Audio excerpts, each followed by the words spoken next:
बोलिए सदगुरुदेव की जय। संत समाज की जय। मेरे आध्यात्मिक एवं व्यवहारिक जीवन के आत्म प्रेरणा स्रोत मेरे परम आराध्य सदगुरुदेव एवं इस सत्संग सभा स्थल में बैठे हुए मेरे सभी धर्म प्रेमी सज्जनों एवं ममतामयी माता बहनों, नन्हे मुन्ने प्यारे बच्चों, हमारा विषय चल रहा था पाप पुण्य किसे कहते हैं।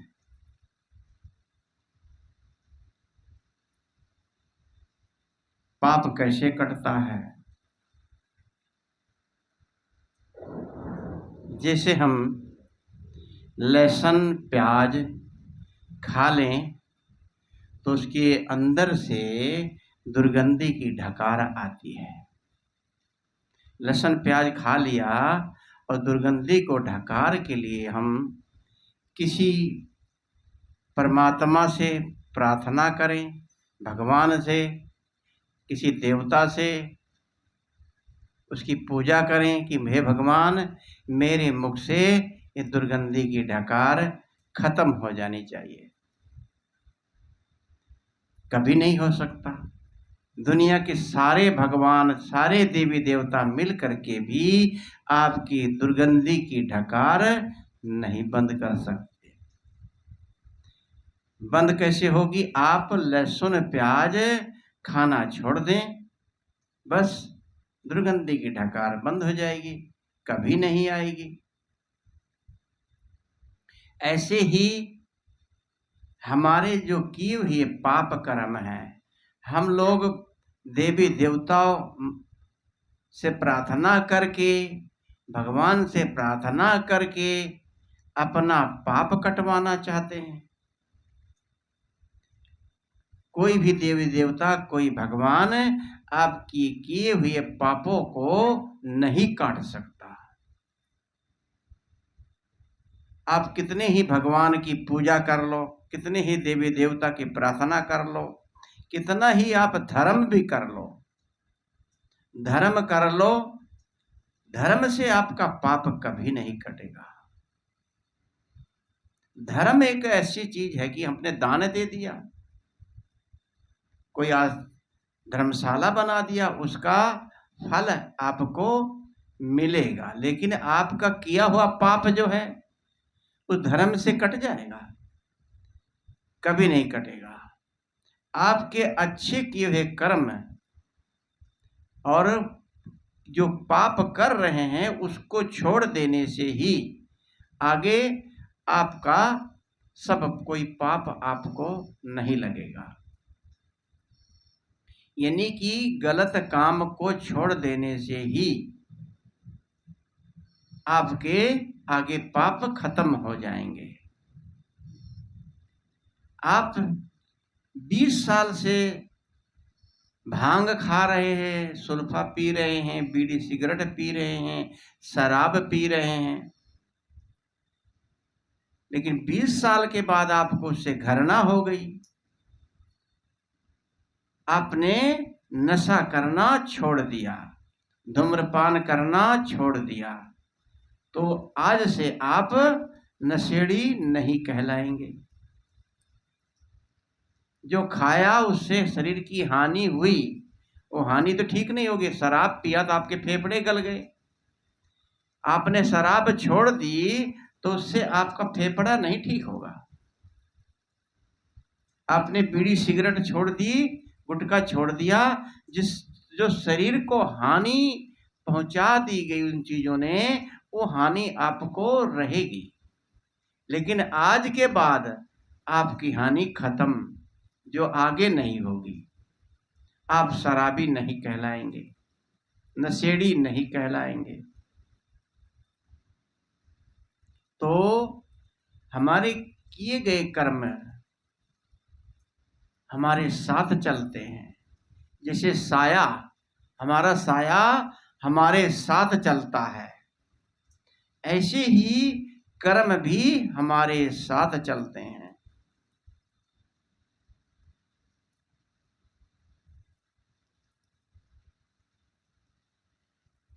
सदगुरु कबीर साहब ने कहा है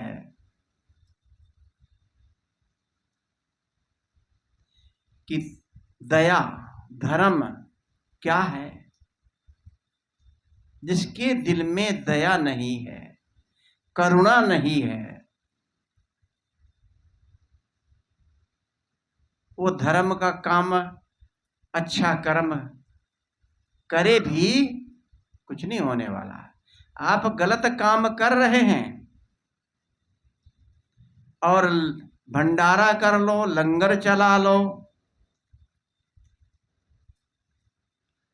ठीक है, आप लोगों का पेट भर रहे हैं, उससे उनको लाभ होगा, आपको भी लाभ होगा कि जितने लोगों को आपने भोजन कराया उससे आपको उनसे आशीर्वाद मिला और आपको वो पुण्य आपका जमा हो गया। लेकिन हम पाप कर्म बराबर कर रहे हैं, मुर्गा मुर्गी गाय भैंस काट रहे हैं, काट काट के देवी देवताओं को चढ़ाते हैं, अगर नहीं खाते साल भर में चढ़ाते हैं, काट के उसको खाते हैं। तो जितना भी किया आपका पुण्य कर्म है, ये पाप कर्म जो करने से आपका वो पुण्य आपका उद्धार कल्याण नहीं करेगा। आपको अगर कल्याण करना है, अपना उद्धार करना है, तो गलत काम, पाप का काम करना छोड़ दो। भले ही आप कोई कर्म अच्छा ना करें, कोई धर्म अच्छा ना करें, और दया रखें, करुणा रखें, दूसरों की मदद करें, आपके अंदर दया हो। सभी गोस्वामी जी ने कहा रामचरितमानस में, दया धर्म का मूल है, पाप मूल अभिमान, तुलसी दया न छोड़िए, जब लग घट में प्राण। तो दया जो है धर्म का मूल है। बिना दया करुणा के धर्म हो ही नहीं सकता। आप किसी जीव को काट रहे हैं और उसके नाम से यज्ञ भी कर रहे हैं, हवन कर रहे हैं। यज्ञों में यज्ञ जो होते थे उसमें 300 पशु कटते थे, 300 पशु, अलग अलग देवताओं के, अलग अलग जो देवता को जो चढ़ता उसी के नाम से बलि दी जाती थी। तीतर बटेर तक काटे जाते थे, घोड़े गधे ऊंट, ऊंट तो नहीं शायद हमारे हिंदुस्तान में थे, घोड़े और भी जानवर भेड़ बकरे ये काटे जाते थे। 300 पशुओं की हत्या करी जाती थी, तब अश्वमेध यज्ञ पूरा होता था। अश्वमेध यज्ञ का मतलब क्या है? अश्व माने घोड़ा, उस घोड़े को छोड़ देते थे, जो उस घोड़े को पकड़ता उससे युद्ध करता, तब उस घोड़े को जीत के लाते थे। राज जहां जहां घोड़ा जाता वहां वहां युद्ध करके, जो घोड़े कोई पकड़ लेता उसके साथ युद्ध करते, घोड़े को छीन कर लाते, वहां अपना उसको राज्य को अपने राज्य में मिला लेते, या उस राज्य से टैक्स वगैरह लेते रहते। राजाओं का ऐसा अश्वमेध यज्ञ होता था। और जब घोड़ा काटा जाता था उसमें वेद के अंदर लिखा है कि कौन से अंग को कौन खाएगा, राजा रानी पुरोहित पंडित किस किस को कौन सा अंग दिया जाएगा।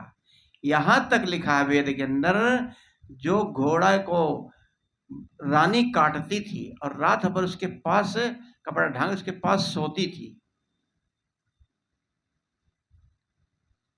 और उसके प्रसाद बांटा जा, सबसे पहला प्रसाद रानी को दिया जाता था। कौन सा प्रसाद?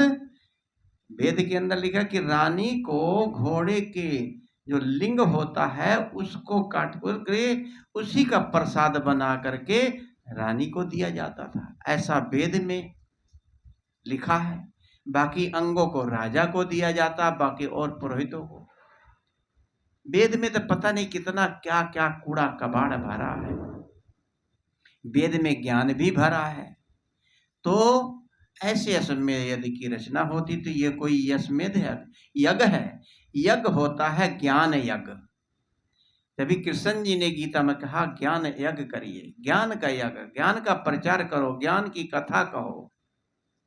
तभी उन्होंने अपने पिता को, जब यज्ञ कर रहे थे तो छोटेपन में उन्होंने कहा पिताजी आप ये क्या कर रहे हैं? कहे बेटा इंद्र के नाम से यज्ञ कर रहे हैं और इंद्र खुश होगा। पहले जमाने में इंद्र की पूजा होती थी कि इंद्र खुश होगा, पानी बरसाएगा और गोवर्धन पर्वत पर घास जमेगी, फसल होगी खेतों में, हमारी गऊ में चुगेंगी। तो कृष्ण जी ने कहा आप बिल्कुल ये मत करिए। यज्ञ को उन्होंने रोक दिया। कहते हैं कि इंद्र कुपित हो गया, बहुत बारिश कराई। एक कल्पना है, इंद्र बारिश वगैरह नहीं कराता। आज इंद्र की कोई पूजा नहीं करता। बाढ़ आ जाती है, सूखा पड़ जाता है, कौन बरसाता है?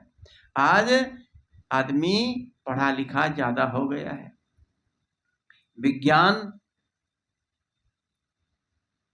का बहुत ज्यादा प्रचार है और विज्ञान की उन्नति कर रहा है। हर आदमी समझ रहा है। हम बैठे बैठे घर से ही बैठे बैठे बात कर लेते हैं, फोटो देख लेते हैं। ये संभव नहीं था पहले, आज संभव है। तो ये सब चीजें क्या है? हमारे कर्म किए कर्मों का फल है। तो ज्ञान यज्ञ करने से ही धर्म बनता है, कर्म बनता है। हम अच्छे कर्म करेंगे तो धर्म अपने आप बन जाएगा। आप धर्म का काम कर रहे लेकिन कर्म आपका गलत भी है, हत्या कर रहे, जीव हत्या करके उसको खा भी रहे, और आपका आचरण भी हीन है, अपने आचरण संपन्न नहीं है, वह व्यभिचारी है, कुआचारी है और अंदर दया भावना नहीं है। तो ये सब चीजें कहाँ मिलती हैं? ये सत्संग से मिलती हैं, सदगुरुओं के ज्ञान में मिलती हैं। तभी किसी ने कहा, सदगुरु ने एक भजन है सदगुरु कबीर साहब का, तेरे दया धर्म नहीं मन में, मुखड़ा क्या देखे दर्पण में। तेरी दया धर्म नहीं तन में, मुखड़ा क्या देखे दर्पण में। दर्पण देखत मूछ मड़ोरत, दर्पण देखत मूछ मड़ोरत। तेल चुवत जुल्फन में, मुखड़ा क्या देखे दर्पण में। तेरी दया धर्म नहीं तन में, मुखड़ा क्या देखे दर्पण में। एक दिन ऐसा आएगा, एक दिन ऐसा आएगा, धूल उड़े यही तन में, मुखड़ा क्या देखे दर्पण में। अरे गहरी नदिया नाव पुरानी, गहरी नदिया नाव पुरानी, उतरन चाहे छिन में, उतरन चाहे पल में। अरे प्रेम की नैया पार उतर गई, प्रेम की नैया पार उतर गई, पापी डूबे जल में, मुखड़ा क्या देखे दर्पण में। तेरे दया धर्म नहीं तन में, मुखड़ा क्या देखे दर्पण में। दर्पण किसे कहते हैं? दर्पण कहते हैं शीशे को, आईने को। याद रखिए, चेहरा यदि आपका सुंदर है पर चरित्र आपका सुंदर नहीं है। हर आदमी अपने चरित्र को समझता है, जानता है, गलत करता है तब भी समझता है कि हम ठीक नहीं कर रहे हैं। लेकिन कितने लोग, अब कसाई है, बकरा गाय भैंसा काटता है, उसके अंदर दया खत्म हो जाती, क्योंकि वो काम करता रहता है तो दया की भावना खत्म हो जाती है और उसको नहीं लगता कि मैं गलत कर रहा हूं। ये समझते हमारी रोजी रोजगार है। बकरा मुर्गे की दुकानें जगह जगह खुली हैं, लोग काटेंगे बेचेंगे सब्जी की तरह, तो उनके अंदर से दया धर्म खत्म हो जाता है।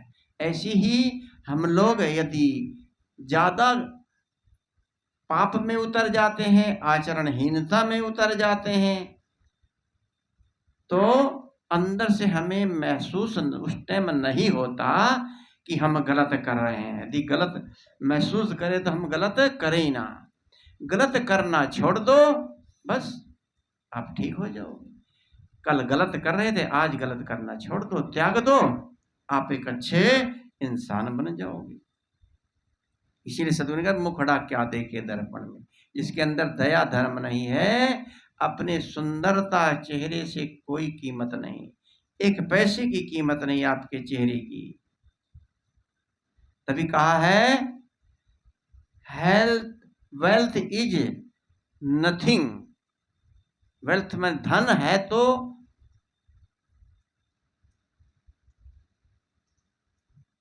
कुछ नहीं गया, वेल्थ इज नथिंग, धन धन धन गया तो कुछ नहीं गया, धन आ जाएगा। और हेल्थ इज समथिंग, यदि स्वस्थ गया तो कुछ गया।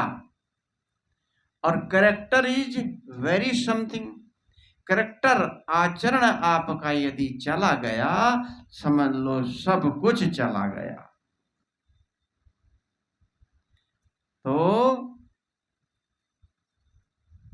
आपकी सुंदरता की पहचान मन साफ, चरित्र साफ, व्यवहार अच्छा, दया करुणा होगी, तभी आपका जीवन सुंदर बन जाएगा।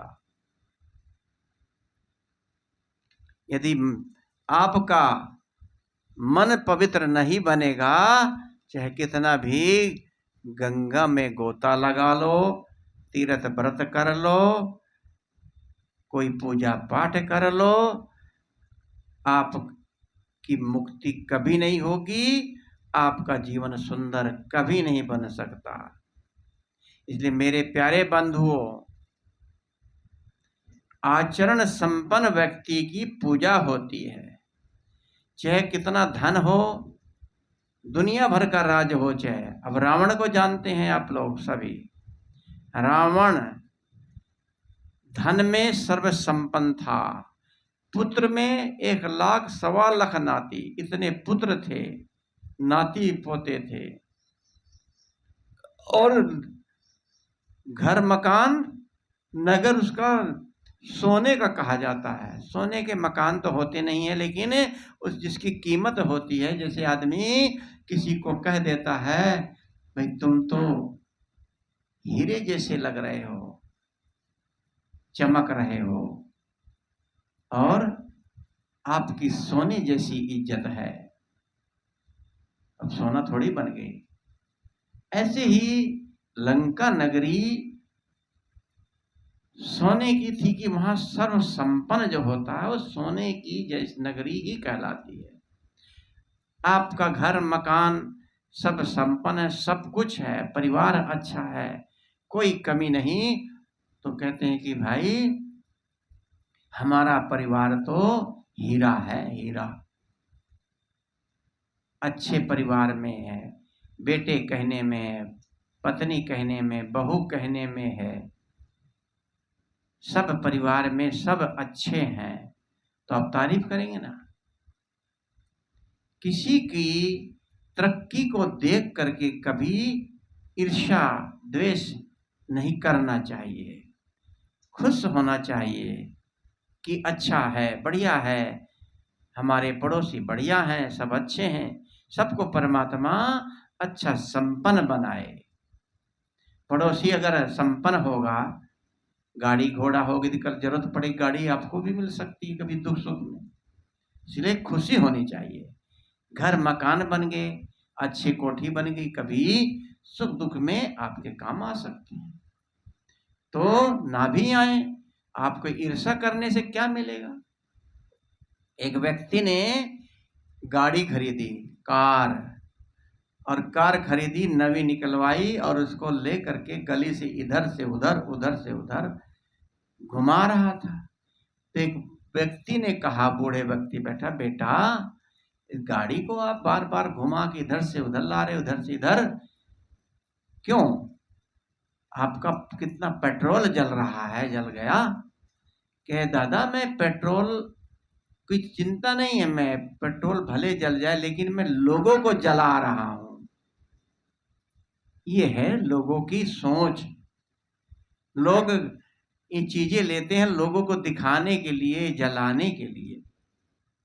घर में चाहे खाने को ना हो, लेकिन 20, 25, 30 हजार का मोबाइल चाहिए।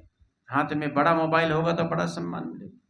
गाड़ी मोटरसाइकिल बढ़िया, कार घर के आंगन में खड़ी रहेगी तो देखें हाँ बढ़िया संपन्न आदमी है, आपकी इज्जत है, सम्मान है, और आपका व्यवहार बढ़िया है। कुछ भी ना हो आपके पास, लेकिन लोग क्या कहेंगे? भाई फले व्यक्ति बहुत अच्छे हैं, बढ़िया हैं। ऐसा काम करो कि हम प्रशंसा वाला काम करें, कि हमारे पीछे लोग प्रशंसा करें। तभी सदगुरु कबीर साहब ने कहा है कि कबीर जब हम पैदा हुए, जग हंसे हम रोए। बच्चा जब पैदा होता है तो घर के लोग हंसते हैं ना, बेटा हुआ, पोता हुआ, और नहीं हंसता तो परिवार में शोक मच जाता है। अभी हमारे बहन के पोता हुआ और पता दिया अगले दिन निराश चेहरे से कि भैया पोता हुआ है। मैं कहा बहुत खुशी की बात है, बहुत बढ़िया। कि नहीं पर हुआ तो है, रोया नहीं है। रोया नहीं तो दुख होता है ना, बच्चा जब तक रोता नहीं लगता है कि अस्वस्थ है। उसको फिर तुरंत डॉक्टर ने शीशे में रखा, 2, 5, 7 दिन आईसीयू में, और स्वस्थ करके दे दिया। अब पता आया कि अब रोने लगा है, नहलाते हैं रोता है, मालिश करते हैं रोता है। तो खुश हो गए कि अगर बच्चा रो गया समझ लो खुशी होती है। तो जब हम पैदा हुए जग हंसता है, हम रोते हैं। कितना बढ़िया सदगुरु ने कहाँ से जोड़ के कहा है कि हम रोते हैं। तो कबीर साहब ने कहा ऐसी करनी कर चलो, हम हंसे जग रोए। ये जो आज हंस रहा है जग, संसार के लोग, परिवार के लोग, और हमारे मरने के बाद हम ऐसी करनी करके जाएं यहाँ से कि संसार के लोग याद करें और रोएं ना, याद करें। रोता तो कोई नहीं है, लेकिन परिवार के लोग तो रोते ही हैं। मेरे अच्छे पापा थे, मेरे अच्छी मम्मी थी, मेरे अच्छे भाई थे, मेरे अच्छे संबंधी थे, बड़े अच्छे थे, चले गए। किसी ने किसी से कहा, शमशान घाट में 2 लाशें गई, तो उससे उनके एक शिष्य थे, गुरु ने कहा जाओ देखो इनमें दोनों जो लाश गई, अर्थी गई है, कौन स्वर्ग में गया कौन नरक में गया। तो गया वो व्यक्ति, वहां पहले व्यक्ति को अर्थी जलाई गई और चुपचाप लोग बैठे रहे। कई लोग कह रहे थे कि यार बहुत बेकार आदमी था, खतरनाक आदमी था, गलत था, आज तक जीवन भर किसी का अच्छा नहीं किया, लड़ाई झगड़ा, गंदा माहौल बना के रखा। मतलब उसकी प्रशंसा कोई नहीं कर रहा था, पुटर पुटर धीरे धीरे आपस में बोल रहे थे। ये लड़ाई मार काट झगड़ा करेगा कोई, गांव मोहल्ले के लोग क्या अच्छा बताएंगे? कोई यदि किसी के ऊपर कटही कुतिया दौड़ाता रहे तो लोग क्या कहेंगे? तो दूसरा व्यक्ति जब उसकी भी अर्थी उतार के जलाई गई, उसके बारे में लोग भी चर्चा कर रहे थे आपस में कि अरे बड़ा धर्मात्मा इंसान था, बहुत अच्छा था, धार्मिक था, सत्संगी था, प्रेमी था, दूसरों की मदद करता था और व्यवहारिक था, जहां मिलता वहीं राम राम जी, राम राम जी। हमारे सामने बुढ़िया माता थी, बड़ा अफसोस होता रहता है जब भी कुटिया को देखता रहता हूं, बस जीवन निसार लगता है। देख करके आत्मा के अंदर ऐसा लगता है, बैराग छाता है कि देखो माता ने कितना मेहनत से पैसा लगाया, खूब बढ़िया चमाचम चमकाया और हर चीज नई नई डाली इसके अंदर, नवा बेड, नवी टीवी, कुर्सी, चेयर, कितना बेचारी ने जोड़ करके थोड़े दिन ही में शरीर उसका छूट गया। छूटना तो सबका है, कोई जल्दी छूटता, कोई पहले छूटता, छूटना था। लेकिन आदमी जोड़ता है कितना कुछ, सब कुछ, और छोड़ के उसका सुख भी नहीं भोग पाता, छोड़ के चला जाता है।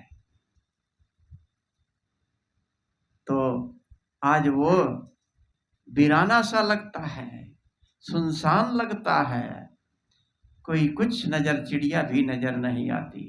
नहीं तो सुबह उठते ही माता बंदगी करती थी, हाथ जोड़े, सबसे मोहल्ले वालों सबसे के प्रति भाव बड़ा अच्छा था। अब जाने के बाद लोगों ने क्या उनकी बुराई करी? सब लोग कहते थे माता बड़ी अच्छी थी। अभी एक संत याद कर रहे थे, संत श्री गौरव साहब, कि माता जी आपके सामने थी, अब वहां वो तो मकान है, हाँ मगर साहब है, कि बेचा ने? मैं कहा नहीं बेचा तो नहीं है। कोई कह कोई रहता? मैं कोई नहीं रहता। उस बुढ़िया को संत के प्रति बड़ी आस्था थी। मैं कहा साहब आपको मरते समय याद कर रही थी, अरे गौरव साहब को दूध दो, दूध, ऐसा बोल रही थी। तो कितना भाव! मैं इसलिए उदाहरण दे रहा हूं कि संसार से चली गई लेकिन उसकी यादें आज भी लोग याद करते हैं कि व्यवहार कितना अच्छा था।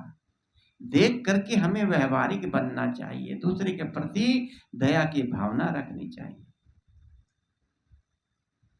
तो ऐसी करनी कर चलो कि जग रोए और हम हंसे।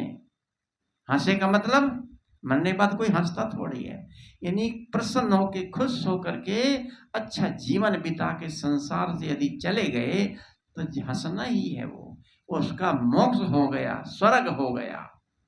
सबको स्वर्गवासी बोल देते हैं, क्या सब स्वर्ग में क्या चले जाते हैं? बोलने की भाषा है। कोई नरक में, नरकवासी कहें तो डंडा लेके मारेंगे। कोई स्वर्ग जाता है, कोई नरक जाता है।